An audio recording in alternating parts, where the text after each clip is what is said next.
sœurs, que le Seigneur vous bénisse, que la paix du Christ soit avec vous. Alors ce matin, j'aimerais échanger avec vous, partager avec vous un sujet que le Seigneur m'a mis à cœur. Donc le thème que j'aimerais partager avec vous, c'est le premier commandement et je le tire de l'Ancien Testament, donc dans le livre d'Exode et de Deutéronome. Donc on va lire donc Exode chapitre 20, le verset 1 et 6. Donc lisons au nom du Seigneur.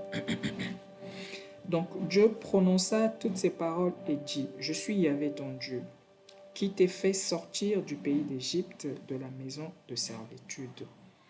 Tu n'auras pas d'autre Dieu devant moi. Tu ne te feras aucune image sculptée, rien qui ressemble à ce qui est dans les cieux, là-haut, ou sur la terre, ici-bas, ou sous les eaux, au-dessous de la terre. Tu ne te prosterneras pas devant ces dieux et tu ne les serviras pas. Car moi, Yahvé ton Dieu, je suis un Dieu jaloux qui punit les fautes des pères sur les enfants, les petits-fils et les arrière-petits-enfants, pour ceux qui me haïssent, mais qui fait grâce à des milliers pour ceux qui m'aiment et qui gardent mes commandements. Donc ça, c'est dans les 10 commandements que l'Éternel donne à Moïse sur le mont Sinaï. Donc ça, c'est le tout premier commandement que l'Éternel donne à l'espèce humaine. Il dit: tu n'auras pas d'autre Dieu devant ma face. Et le commandement, en fait, se suit. Ce n'est pas le seul commandement, mais c'est un bloc.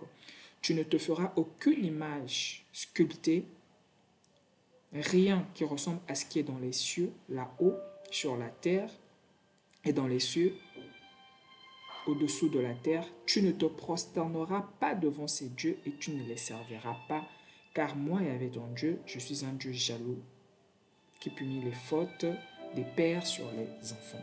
Donc ça, c'est le premier commandement. On va prendre donc Deutéronome 6. Deutéronome 6, le verset 4 à 6. Alors, la Bible dit: écoutez, écoute Israël, Yahvé notre Dieu est le seul Yahvé. Tu aimeras Yahvé ton Dieu de tout ton cœur, de toute ton âme et de tout ton pouvoir. D'autres traductions disent de toute ta force. Et donc, et on va prendre maintenant le dernier passage. Donc là, on va aller dans Matthieu, chapitre 22, verset 34 à 40. Donc, je préfère prendre verset 34 pour donner le contexte dans lequel le Christ donne ce commandement. Donc, apprenant qu'il ait fermé la bouche aux Sadducéens, les pharisiens se réunirent en groupe et l'un d'eux lui demanda pour l'embarrasser: Maître, quel est le plus grand commandement de la loi? Jésus dit: tu aimeras le Seigneur ton Dieu de tout ton cœur, de toute ton âme et de tout ton esprit. Voilà le plus grand et le premier commandement. Donc le Christ précise que ce commandement est le premier commandement et le plus grand. Et il dit: le second lui est semblable. Tu aimeras ton prochain comme toi-même. À ces deux commandements se rattache toute la loi ainsi que les prophètes. Donc, voilà un peu le thème sur lequel j'aimerais partager avec vous. Donc, que j'aimerais partager avec vous, c'est le premier commandement. Et je pense que nous avons tout de suite compris que le premier commandement que Dieu nous donne, ce que Dieu attend en premier de nous, donc le premier commandement, et le Christ dit le plus grand. Donc ce que Dieu attend d'abord de nous, en premier lieu, c'est que nous puissions l'aimer. C'est que nous puissions l'aimer. Donc c'est la première des choses que Dieu attend de nous. Et cet amour se manifeste déjà par le fait que dans notre cœur, nous ne puissions donner aucune autre première place qu'à lui. C'est-à-dire que rien d'autre ne doit occuper la première place dans nos vies si ce n'est Dieu. C'est vrai que en nous appelant, Dieu nous appelle aussi à faire son œuvre, à prêcher l'évangile, à voilà, à guérir les malades, voilà, à répandre l'onction, à faire tout ce que vous pouvez savoir qu'un serviteur de Dieu est censé faire. Mais ça, c'est en fait ce qui vient après. La première chose que Dieu nous demande de faire, c'est de l'aimer et de nous placer, c'est-à-dire que de le placer au centre de toute notre vie et de toute notre existence. Et comment alors manifester, c'est certainement la question qu'on peut se poser, comment alors manifester cet amour pour Dieu? Étant donné que nous ne voyons pas. D'ailleurs, le Christ dit, donc quand il vient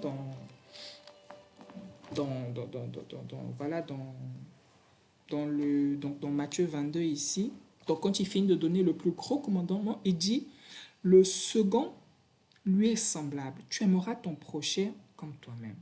Donc, l'amour qu'on a pour Dieu, en quelque sorte, nous le manifestons, c'est-à-dire à l'égard de nos frères, à l'égard de nos sœurs.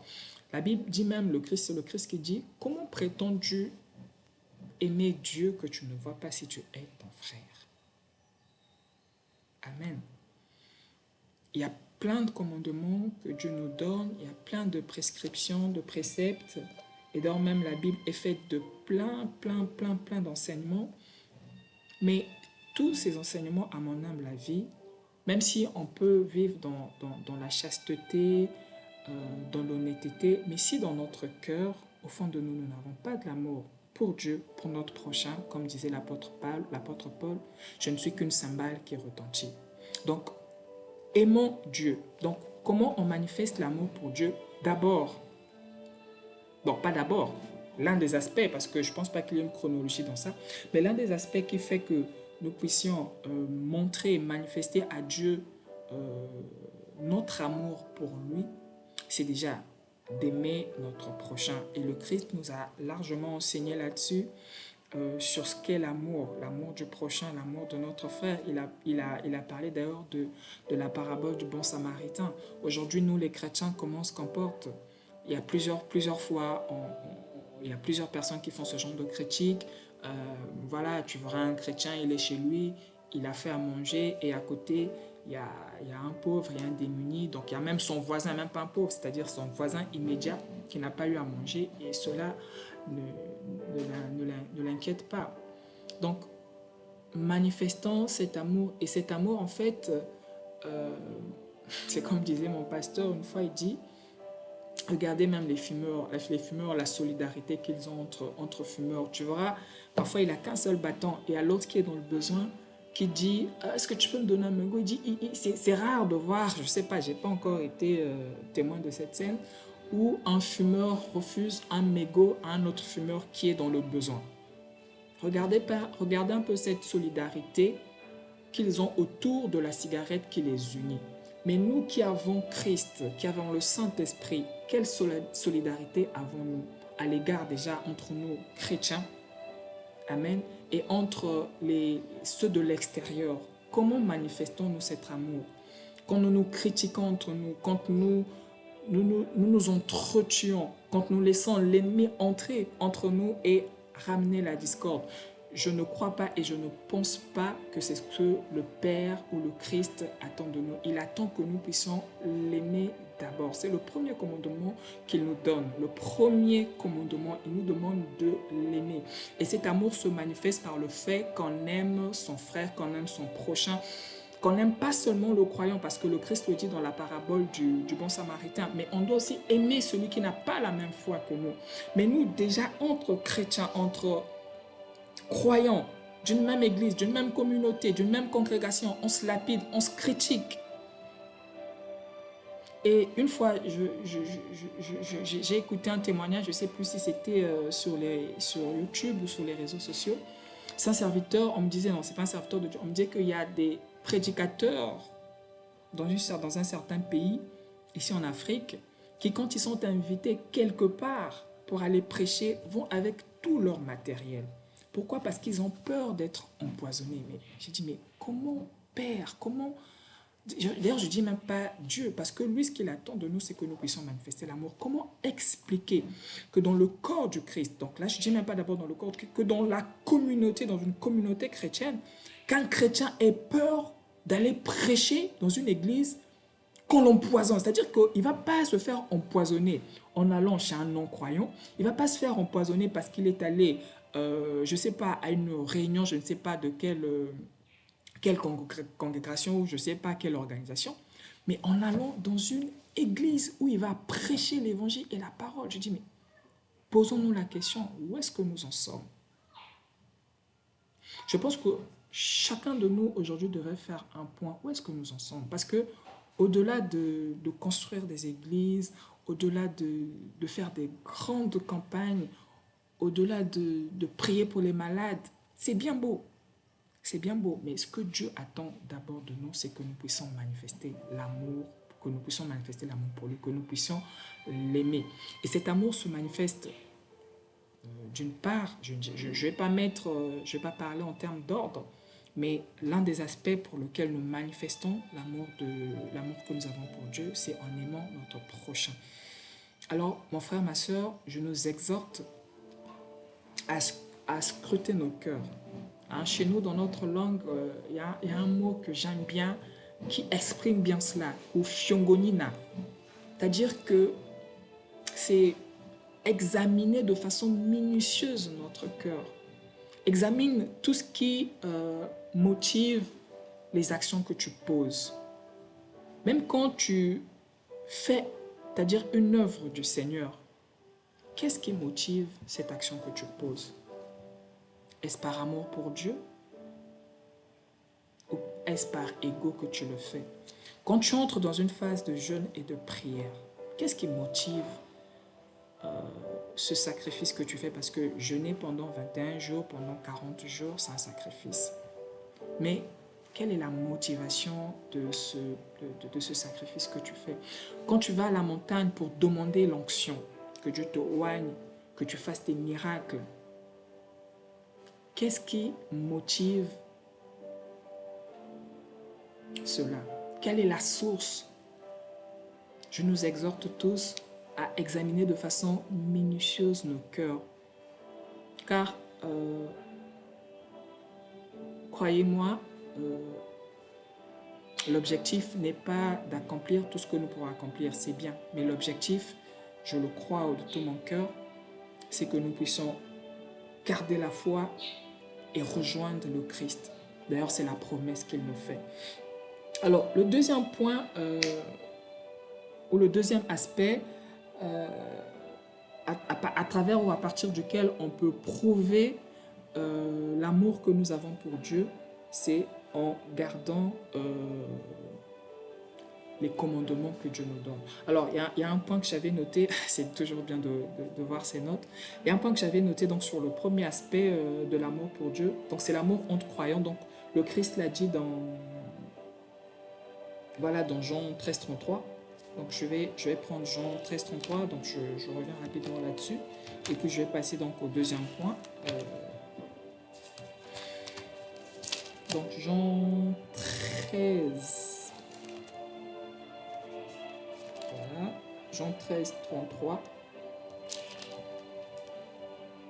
Alors, le Christ dit, « Petits enfants, c'est pour peu de temps que je suis encore avec vous. Vous me chercherez. Et comme je l'ai dit aux Juifs, où je vais, vous ne pouvez venir. »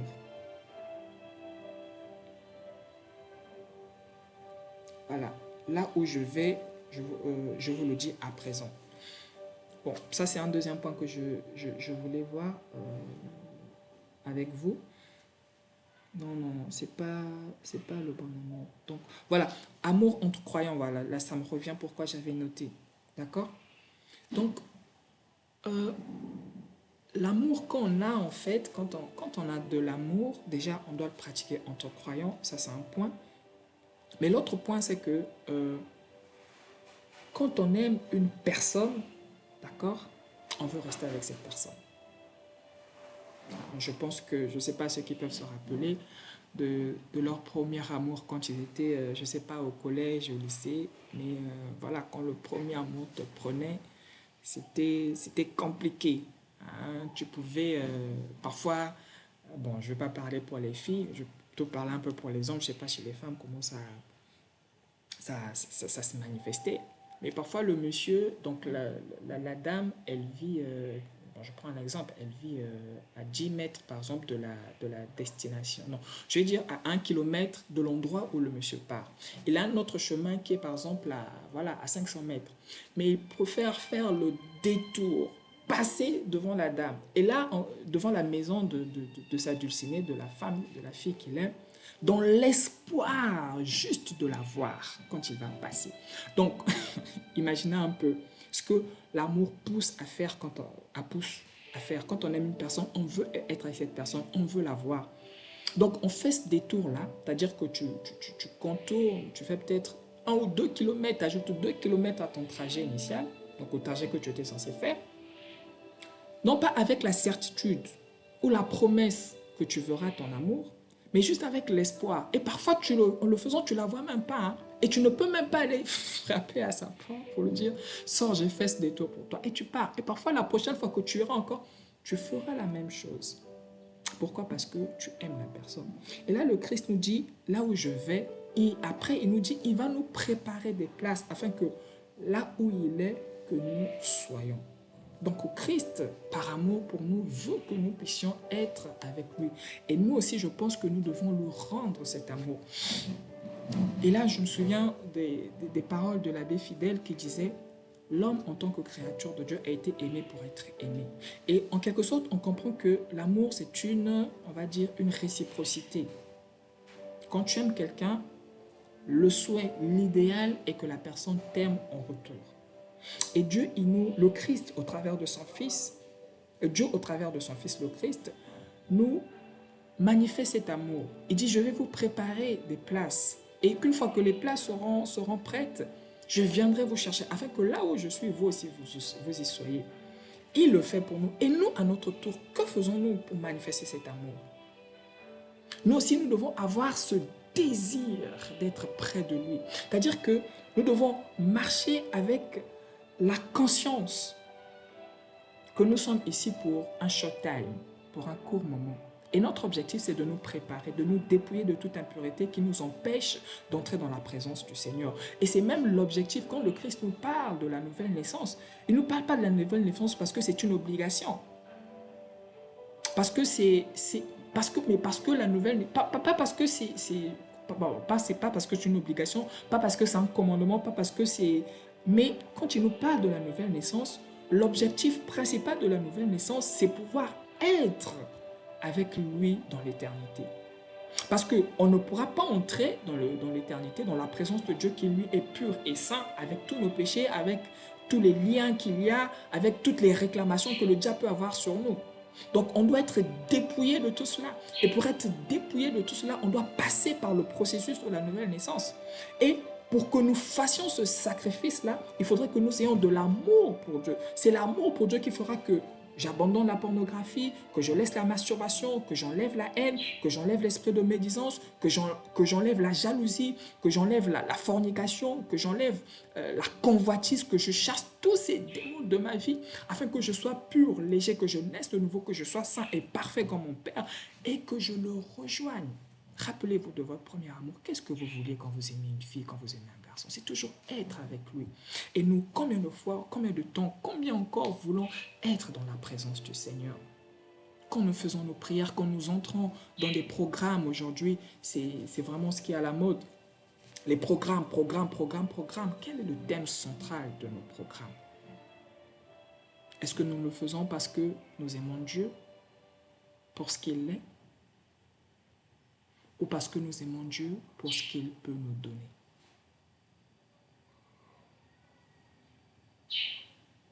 Et donc, il y a un point que je voulais voir donc, avec vous. Donc, c'est que un autre point que j'avais noté, c'est que la ruse du diable aujourd'hui, c'est de nous laisser prêcher l'évangile de la prospérité. Donc, il nous laisse prêcher l'évangile de la prospérité. Pourquoi? Effectivement, la Bible dit l'or et l'argent appartiennent au Seigneur. C'est bien pour un chrétien de vivre, bon, je ne sais pas s'il faut dire dans l'opulence, mais de ne manquer de rien.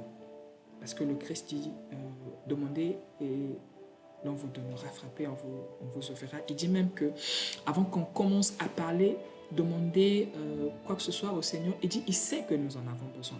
Donc Dieu est conscient que nous avons besoin de manger, de nous vêtir, de nous déplacer, et nous interdit même de nous inquiéter pour ça. Donc c'est tout à fait normal qu'un chrétien ne vive pas dans une vie de disette, de souffrance. Mais le problème, c'est que ce n'est pas le point focal, c'est-à-dire c'est pas la base de notre croyance. C'est pas ce que Dieu attend premièrement. Ce qu'il veut, c'est que nous puissions l'aimer. Et l'aimer aura quoi comme conséquence? C'est que nous allons vouloir être avec lui, nous allons vouloir le rejoindre dans l'éternité.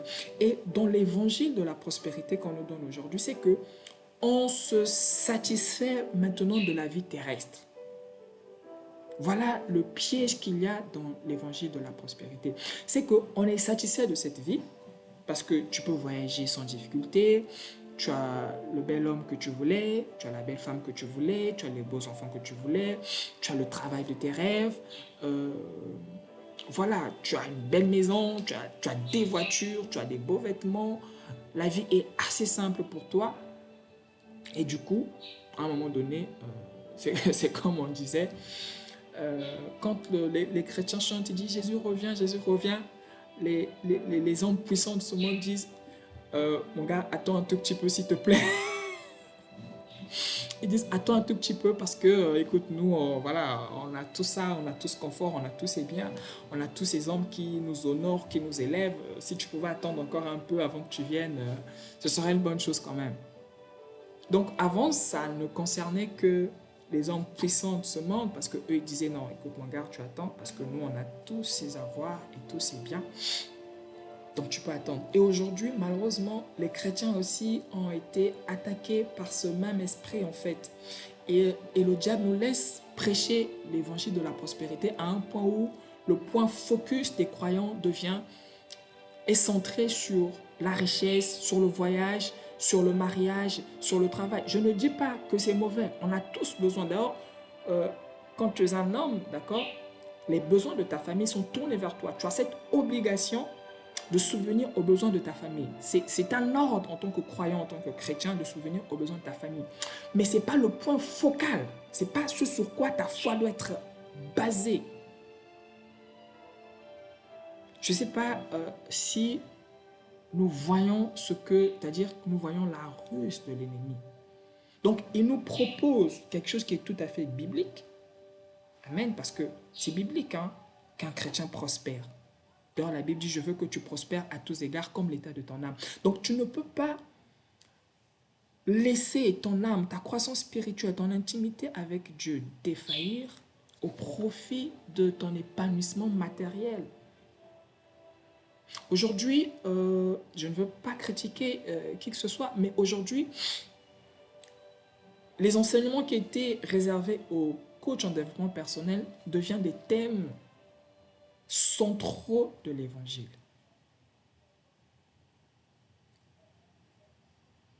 Et le diable nous laisse prêcher l'évangile de la prospérité, de l'abondance du voyage, dans un seul but, c'est de nous égarer du vrai objectif, c'est-à-dire rejoindre notre Seigneur dans l'éternité. Et hier, j'écoutais donc le témoignage d'un apôtre, bon, je ne préfère pas dire son nom, et ils sont nombreux qui ont eu cette grâce, à qui l'Éternel a fait cette grâce de visiter donc, le royaume des cieux. Et il dit qu'il n'y a rien. Il dit, j'ai visité des pays, j'ai quand même visité pas mal de pays dans le monde.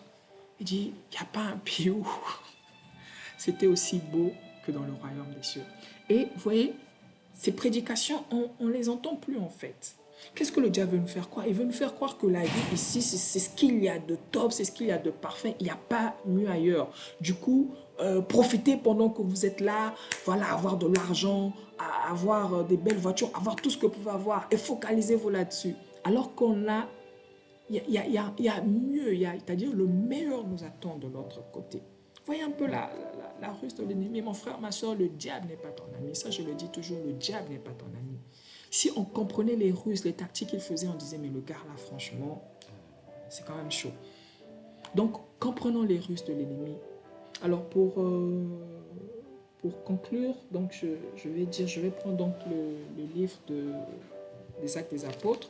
En tout cas, c'est curieux, je n'ai pas abordé tous les points que j'avais notés dans un certain ordre. Mais je pense que peut-être, s'il a la volonté de Dieu, on pourra peut-être revenir là-dessus pour parler encore du premier commandement qui est l'amour qui se manifeste donc par le fait de garder les commandements de Dieu. D'ailleurs, le Christ dit dans Jean 14, 15, donc je vais lire ça avant de terminer. Je ne pense pas que je peux arrêter cet échange, de ce partage, sans lire ce verset-là. Donc le Christ dit, si vous m'aimez, vous garderez mes commandements. Donc l'amour qu'on a pour Dieu, le premier commandement, le plus grand commandement, donc l'un des aspects à travers lesquels on le manifeste, c'est en gardant les commandements que Dieu nous donne, en faisant sa volonté. En faisant sa volonté, en gardant ses commandements. Alors donc pour terminer dans cet échange, je vais prendre donc le livre d'Actes des Apôtres. Donc c'est ce que l'ange dit à l'église d'Éphèse. Donc je vais prendre Actes 2, 1 à 5, je vais tout lire. À l'ange de l'église d'Éphèse écrit, ainsi parle celui qui tient les 7 étoiles en sa main droite et qui marche au milieu des 7 candélabres d'or. Je pense que ceci est 7 chandeliers. Je connais ta conduite, tes labeurs et ta constance. Je le sais. Tu ne peux souffrir les méchants. Tu as mis à l'épreuve ceux qui usurpent le titre d'apôtre et tu les as trouvés menteurs. Tu as de la constance. Tu n'as pas souffert pour mon nom sans te lasser, une interrogation. Mais j'ai contre toi que tu as perdu ton amour d'antan. Alors, allons, rappelle-toi d'où tu es tombé. Repends-toi. Reprends ta conduite première. Sinon, je vais venir à toi pour changer ton candélabre de son rang si tu ne te réponds. Vous voyez ce que l'ange dit à l'ange de l'église d'Éphèse? C'est pas un poltron. C'est pas un chrétien qui n'a pas une activité chrétienne. Il a des œuvres que le Seigneur reconnaît. Il dit, je connais ta conduite, tes labeurs. Donc c'est quelqu'un qui œuvre pour le Seigneur. C'est quelqu'un qui œuvre pour le Seigneur. C'est pas un poltron, c'est pas juste quelqu'un qui va juste à l'église, mais c'est quelqu'un qui œuvre, qui participe à l'œuvre du Seigneur. Mais le Seigneur lui reproche une chose. Il dit, rappelle-toi d'où tu es tombé. Il dit, mais j'ai contre toi que tu aies perdu ton amour d'antan. Donc, ce que je tiens à dire à mes frères et sœurs et à moi-même aussi, revenons à notre amour. Dieu, dans toute sa sagesse, dans toute sa grandeur, dans toute sa souveraineté, il a voulu une chose, ne rien imposer à l'homme. Il nous a donné le libre arbitre. Il dit même, je me tiens à la porte, je frappe. Celui qui entre, j'entrerai, je souperai avec lui. C'est-à-dire que la décision nous revient toujours. Il dit, je mets devant toi la vie et la mort. Il dit, je te recommande. C'est-à-dire que, il dit, bon, moi, ce que j'aimerais, par mon amour pour toi, ce que je souhaite, c'est que tu choisisses la vie. Mais la décision nous revient toujours. Dieu, il est là, il se tient à la porte, il frappe, il va entrer. Mais nous, allons-nous l'accepter? Alors, mes frères et sœurs, ce que je nous dis, revenons à notre premier amour. Revenons, gardons, sachant que c'est le premier commandement et c'est la première chose que Dieu attend de nous, que nous puissions l'aimer. J'ose croire que ce message bénira au moins une personne et que le Seigneur nous accorde sa grâce afin que nous puissions revenir à notre amour, que nous puissions nous repentir d'où nous sommes tombés et que nous puissions l'aimer, aimer nos prochains de tout notre cœur, d'un amour sincère et pur. Que le Seigneur vous bénisse.